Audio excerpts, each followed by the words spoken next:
That's why yan din ang dahilan kung bakit dehado ang Lakers sa majority nung napapanood nyo o nababasa nyong ganito. Kasi totoo naman even ako sasabihin yan at Lakers tayo rito. Isipin ninyo, dalawa sa top 3 players ng inyong team ay injured. 56.8 points, 12.4 rebounds, and 13.8 assists po ang production ng dalawa na mahirap naman din bunuin talaga.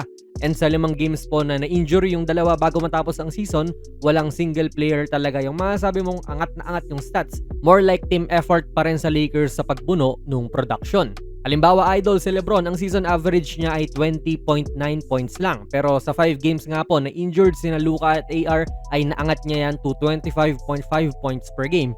Si Rui, season average niya ay 11.5 points lang. Then in the same 5 game span nga, 16.6 points na yan, angat na.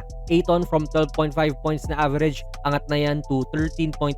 Tapos si Kennard, 9 points lang ang season average, angat na po to 12.2 points per game din, plus tumaas din yung assist niya dahil 2.4 assists per game lang siya, pero nung kinailangan siya yung magdala ng bola at parang gumanap sa role ni na AR or Luka, angat na yan to 6.4 assists per game. Team effort din po yung pag-compensate nila sa nawalang production ng kanilang injured players, idol, pero feel ko mas kailangan pa nilang husayan talaga kontra rito sa Rockets sa playoffs.